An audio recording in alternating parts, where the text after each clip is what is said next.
Our next speaker is Bob McMillan, who I've only just met, but a fascinating individual who had a career in the police force. Are we supposed to? You don't want me to tell him about that. Anyway, he was a graduate, or not a graduate, yes, a graduate at the University of Dundee, which always delights me to hear that kind of thing. He was a very, very successful police officer, but he's had a lifetime interest in birds. And one of the reasons that we've invited him here is because he did a rather splendid book on the birds of Skye. So, Bob, over to you. Thanks very much indeed. Thank you.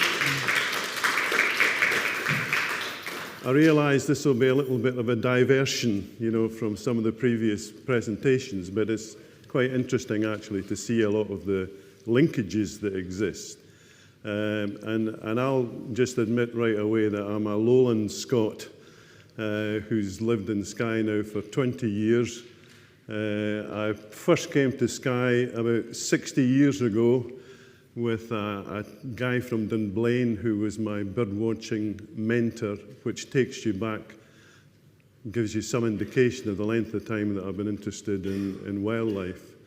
And he had relatives, his mother was from Skye, from Staffin.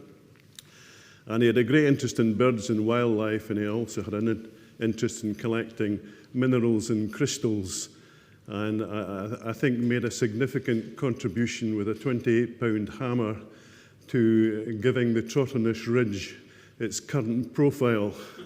So these were in the days when you could collect specimens and not worry too much about it. But since then I came back to the Skye on a regular basis, climbed in the Coolins, and then eventually retired here. And the bird side of it is purely voluntary. I've never really been a professional ornithologist as such. It's a lifetime's interest. But I'd like to try and show through this that most of the contribution to the ornithological record of Skye is a voluntary contribution depending on lots of different people, and there are people in the audience today who've contributed to that. And there's others who come and visit, and the tourists who come regularly. And it's all done nowadays through websites, WhatsApp groups, and stuff like that. But we try and document everything so that it's there, so that in the future we won't have the same challenges with archives that there seems to be nowadays. But some of the history of the birds in Skye is actually drawn from people like Johnson, Boswell, and others, who would make observations on the natural history, and you'd pick up little gems and just hope that they were reasonably accurate. But the first individual who recorded bird life as such on Skye was this gentleman here, and I'm just wondering if he's known to our local archivist, because this was a gentleman called the Reverend Hugh McPherson. And Hugh McPherson, and it's a coincidence in a sense that in 1886 he presented a paper to the Royal Physical Society of Edinburgh. Now I don't know whether that's the same as this organisation or a different organisation, but he presented a paper to them on the birds of Skye with special reference to the parish of Durinish, which is up in the northwest.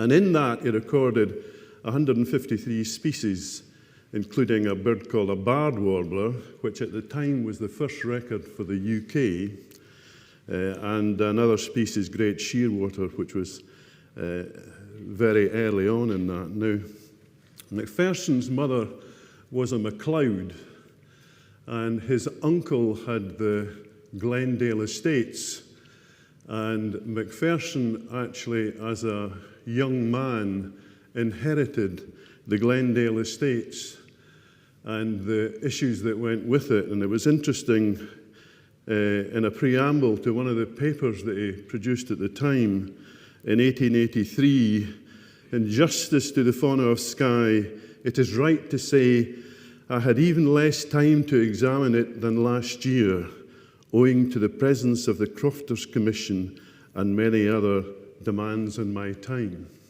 Now, those of you who are familiar with the Glendale martyrs and the riots and the incarceration of several crofters from that area will be well aware of that.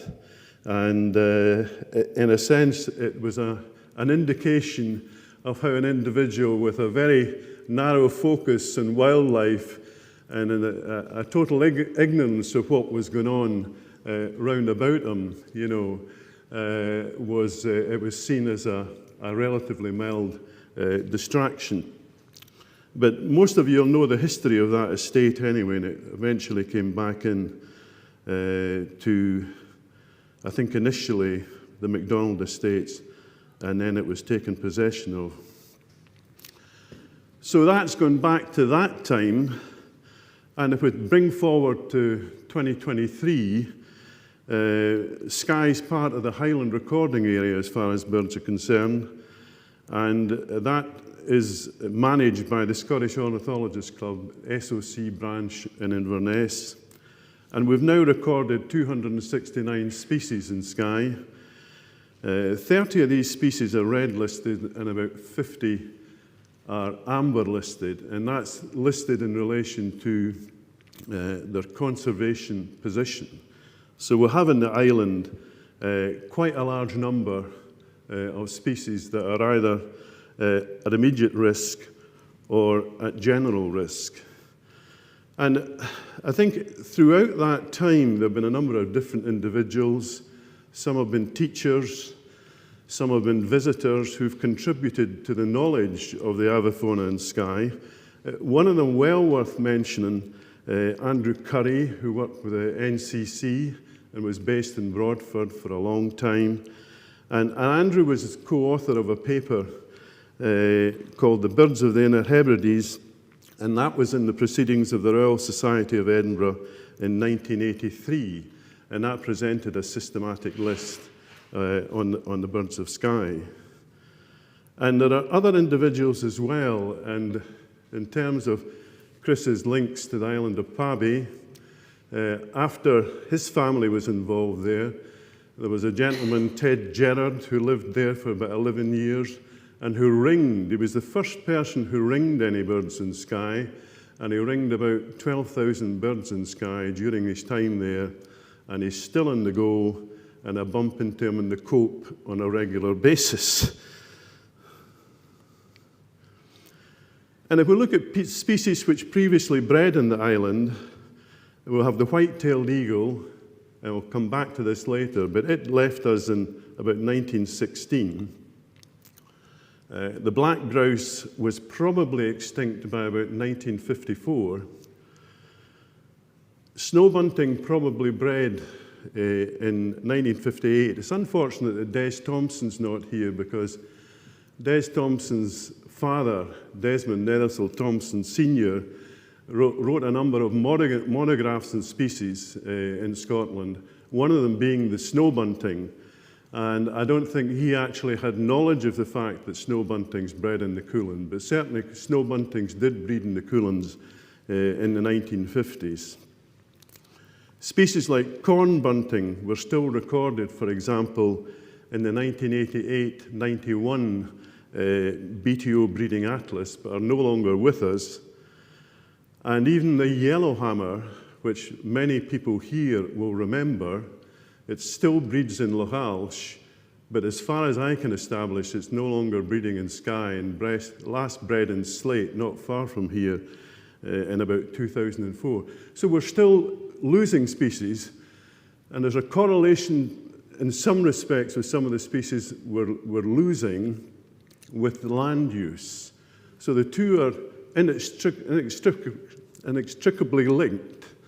And the same problem that you have down south with intensification of agriculture, you have a similar reflection here in the changes in crofting practice. So we're no longer having any crops of any kind, even root crops growing in crops. You don't have winter seed to keep certain species going. So they're reliant on going to bird tables, and yellowhammer is in some respects a classic example of that. But on the other hand, the positive side is that we now have changes. So siskin colonised in about the 1960s, and that probably correlated to the introduction of coniferous plantations. So with coniferous plantations, you were able to draw in some of these species, and siskin is probably one, and another species, common crossbill, was another. Collared dove has colonised since about 1963. Great spotted woodpeckers, which some of you who live in Slate will be familiar with them, you know, on your bird tables, probably started coming here just about the 1960s. The blackcap was certainly here in the 1988-91 BTO breeding atlas, and it's now widespread. If you walk out the door here, you can hear a singing blackcap. White-tailed eagle, of course, came back in 1989. Great skua in 2009, and we're in among the rogues now. Magpie has attempted to breed in Elishira, and one of the reasons it's breeding now here is that I think there's only one keeper now on the island of Skye, and there's very few keepers now in areas where they once were. So as a consequence, species like magpie and jay, which were just extinguished basically, are now colonising. And jay is probably now breeding in Skye, it's breeding in Lochaber. Black grouse is now in Lochalsh and hopefully might come back into Skye. And nuthatch is breeding just over the sound here in Arisaig and is cropped up in Skye. So there are some species that are moving with us. And if we look at corncrake just as an example of a bird that's hanging on, again, many of you will recall corncrakes calling everywhere, and they're really now just hanging on. And you'll see that 2012, you had something like 32 up to 38 calling birds. 2020 is a bad year because of COVID. 2021, 11, 2022, 14. So it's the one area where there's a significant investment in the sense that we have a person who works part-time, employed by the RSPB with various grants to look at that. She's exceptionally dedicated, does tremendous work, but the numbers are remaining, you know, on a little bit of a decline. So that's a major challenge to try and get numbers increasing again, and I think we're going to be up against it because the picture's the same elsewhere. This is a species that people aren't necessarily so familiar with, and it's the Greenland white-front goose. And if we go back to, you know, just 12, 13 years ago, this is a wintering population that comes from West Greenland, and at that time there was wintering flocks of 20-odd birds. Prior to that, they've been up to 40 birds in two different groups, one at Skabest and one in Broadford Bay that also spent time in Pabby. So the Pabby link comes in again. And their numbers have just steadily decreased. And the Broadford wintering flock disappeared just a matter of 5 or 6 years ago. And the flock, which is now at Kilmuir, it's down to about 4 birds, and that'll disappear soon.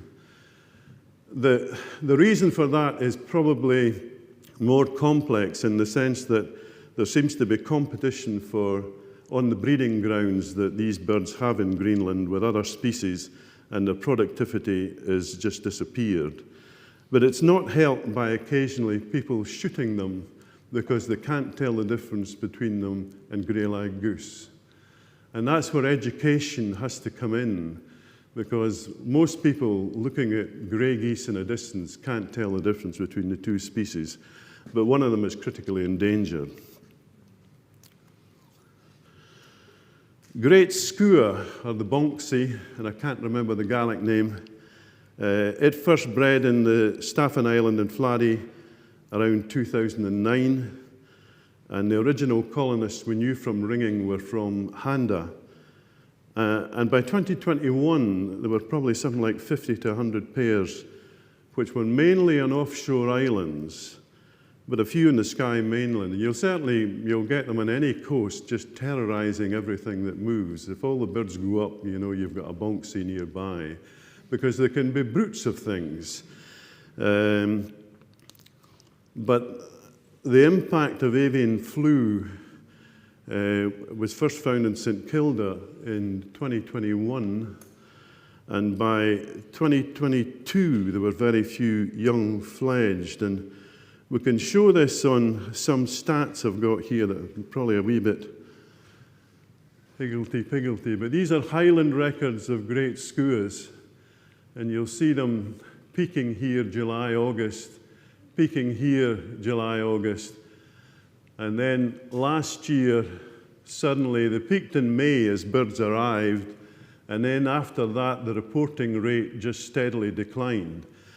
And basically any breeding colonies of great skuas were being affected by avian flu, and birds were failing to produce. So major concerns regarding that, and it's the same this year. And we come back to PABI again, where there last year, the year before, 4 to 5 pairs of breeding great skuas on PABI, and this year there's maybe 1 pair. Similar problem at Staffin Island, where there were 5 or 6 pairs, and this year maybe 1 pair. So great skua is reaching the stage now of being internationally an endangered species because of the impact of avian influenza. And basically they're obviously focusing on birds that are sick. And if you have a bird suffering from avian flu, it tends to be going round in circles in the water, so it's an easy target. But one of the consequences is that some of the species that predate it have an issue. Golden eagle in Skye, one of the key birds of the island, something like 30 pairs in Skye and Rassay, and they were monitored for 35 years by a couple who live in Glenbrittle. And this book, In Eagle Country, is the second publication that they've had, and it's coming out in probably the next month or so. But golden eagle productivity has been declining rapidly, and this is linked into white-tailed eagles.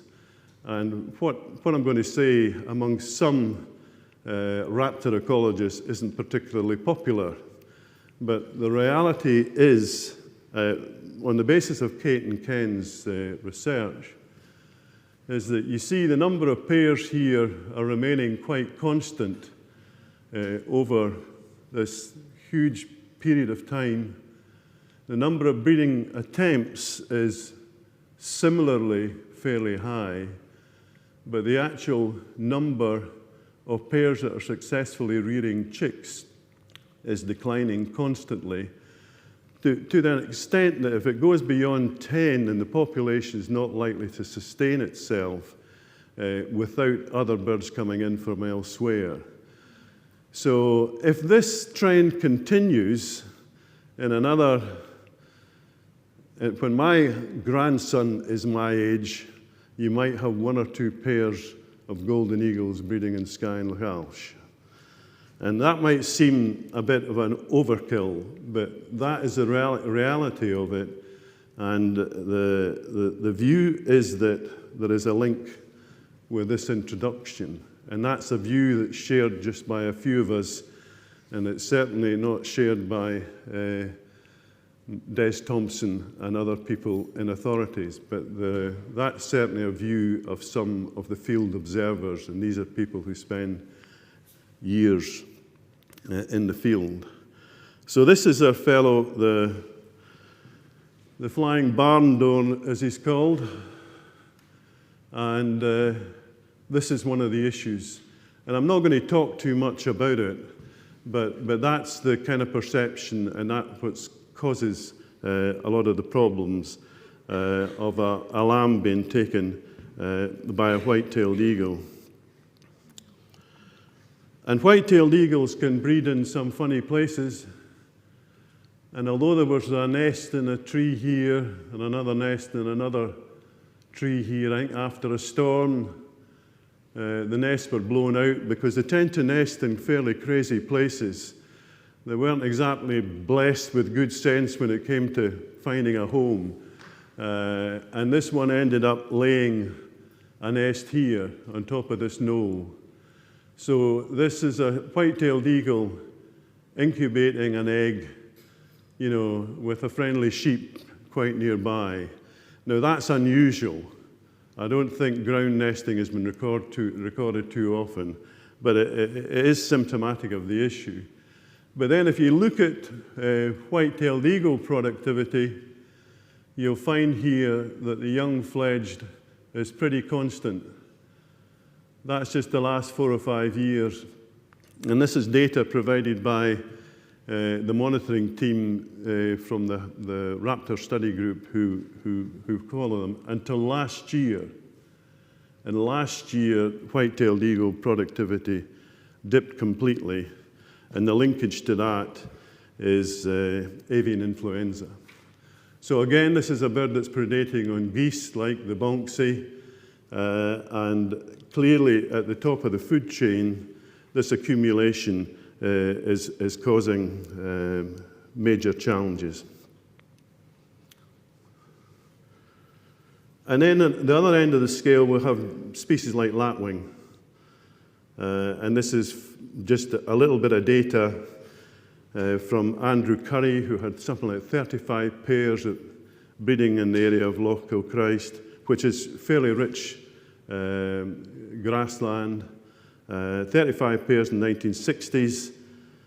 Early 2003, 5 breeding pairs. I'm saying 1 breeding pair in 2023, but in actual fact, in my last visit, I couldn't see anything.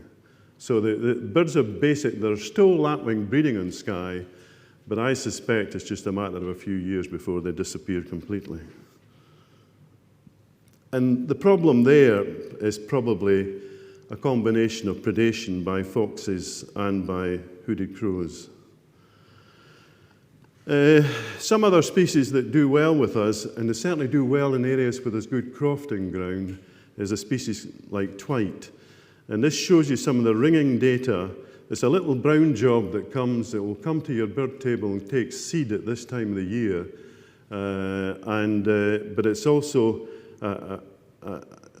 a species that is in significant decline. So it's a red-listed species, breeds around here in Skye in good numbers, and the ringing activity of one of the local chaps, Jonathan Jones, who's based in Portree, and he's ringing birds there, and he's ringing birds that are coming from these are wintering sites. So you'll see that these birds don't stay in Skye in the wintertime. And the reason for that, they stay in the Uist in the wintertime, they stay in Lewis in the wintertime, and it's just the availability of winter food. So they're forced to migrate, and that migration, especially in young birds, causes quite high mortality.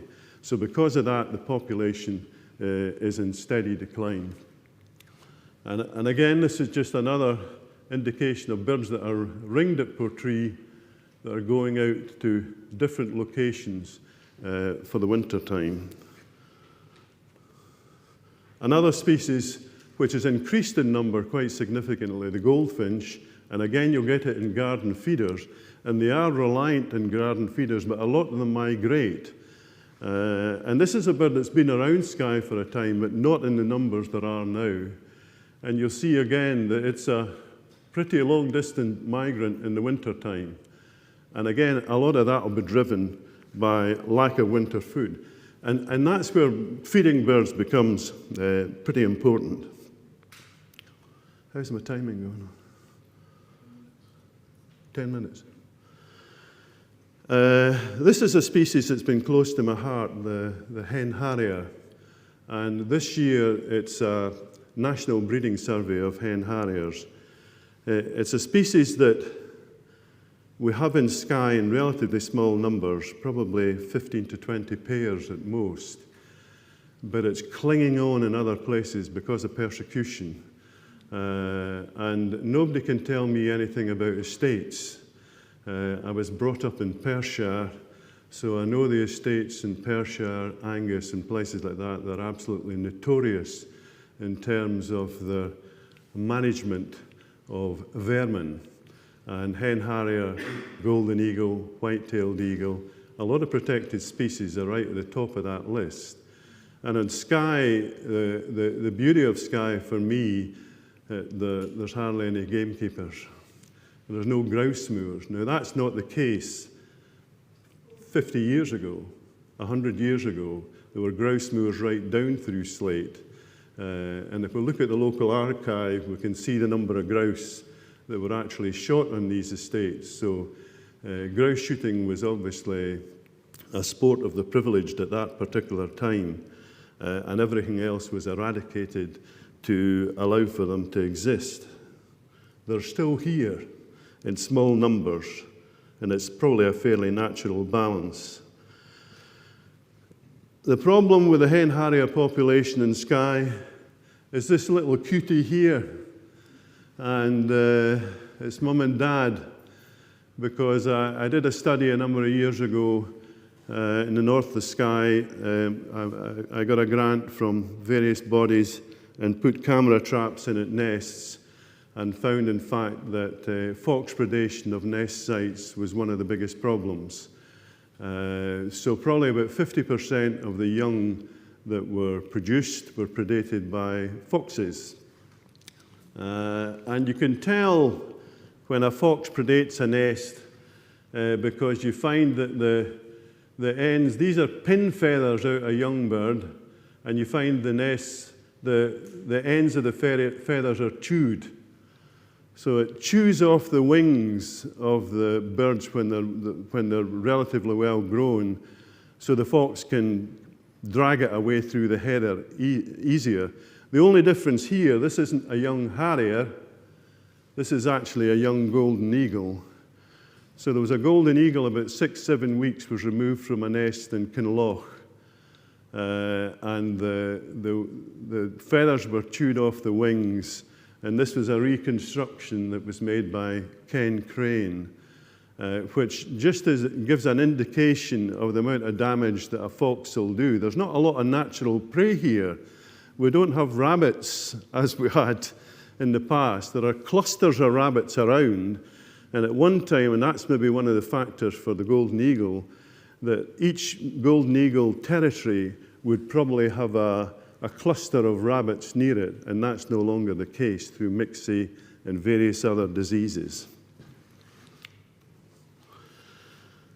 And the challenges of muir burn and wildfires. And this is the kind of thing that happens annually, and the Scottish Government are now planning to introduce legislation, and probably not before time.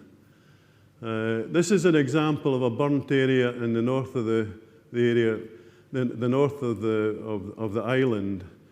You can't really see the difference here, but this was a 10,000-acre fire that was started by crofters towards Bernasdale, and with a following wind almost reached the west coast. And in doing that, piled its way through woodland grant scheme areas and just was unstoppable. And the problem with that now is that you have fire crews that are struggling. My friend's just retired from the fire crew in Broadford. They can't recruit people. So if you get a big fire on the island here, the chances of you getting fire crews out to try and deal with it. And what annoys me is that the fire service and the free press and everybody else calls them wildfires. You know, it's almost as if we're away out in Australia with 50-degree temperatures. They ain't wildfires, they're deliberately started. And they're not deliberately started by hen harriers or golden eagles. And we really need to get this sorted out, because any habitat that is showing a little bit of diversity and a bit of natural regeneration is just going to be removed completely. And I'll have another, not a rant, but those of you who drive back and forward to Broadford, there's an area of ground up on the right-hand side which is fairly rich in breeding waders. It's got breeding dunlin, golden plover, it's got breeding greenshank, it's got breeding red-throated divers. And one of the challenges when you are trying to collect data and you have access to data, you always think that people know to contact you and that you're very happy to provide it. I have a website that goes back about 20 years, simply due to the fact that I've got a son who's a bit of an IT whiz kid, and he produced if you go onto that website, you can find an archive that goes back 25 years of what's there, 20 years of what's there. But you end up getting a local landowner and a grazings committee getting into bed together and operating in secrecy and telling you that we've actually been working on this proposal for 10 years. And you say to yourself, if you've been working on this proposal to have a wind farm for 10 years, why don't you come and speak to me? The data is freely available. It's all online. We're very happy to help and make suggestions to you. So you then have a proposal to have 20 wind turbines in an area that's got a designated site on one side, so they can't move that way, a designated site on that side, so they can't move that way, and then they've got habitation this way, and they've got to provide a 2-kilometre buffer before, they can't be any closer than 2 kilometres to habitation. And I think one of my gripes is that, sometimes when there should be obvious consultation, there's none taking place. And I know that the ecologists who are working on the ground have probably had to sign non-disclosure agreements, so that they keep all this commercially in confidence, which is a bit of an irritation. So that's another challenge that's happening. And it's on a migration corridor for wildfowl. So this is what I call the Kinloch Gap. And we have whooper swans flying through this area, sometimes hundreds of them, and they're going to be right on the line of where the turbines are going to be. So of course you tell them about that, and then they'll immediately say, oh, well, we didn't really know about that, but we've known about it for a long time. And that's the Carlaverloch population of whooper swans. And then the other challenges, which I've already talked about, avian influenza. Gannets have suffered tremendously last year, but this was a white-tailed eagle, adult white-tailed eagle that was found in Glen Hinsdale in December 21. In December 21, when that was found, I notified RSPB, I notified British Trust for Ornithology, I notified Nature Scot, I notified everybody who I could notify, and what did they do? Unfortunately, very little. And it wasn't until about July or August last year before a task group was formed by Nature Scot. And in the meantime, it was left to individuals up and down the country to go out and try and collate these. Hundreds of birds were found in the west coast of Skye, mostly from seabird colonies on Canna. So sometimes we need to be a bit more agile and respond to these things a bit more quickly and not leave it to individuals and volunteers to try and sort it out. And the future is stimulating local interest. So here we have a Skye twitch on the left-hand side. And this is in behind Skye candles. And a yellow-browed warbler from the high Arctic has appeared and is migrating south. So there's now a group of individuals in Skye who are very active. Some are local, at least they live here anyway, but we generate records from a whole range of different people. And we get young people involved who unfortunately live in Georgia in the States, but whose grandfather has a croft just up the road here, and him and his brother and his sister are absolutely dedicated bird watchers, and we just hope that the future lies with people like that coming in so that old fogies like me can hang up their binoculars. Thanks very much.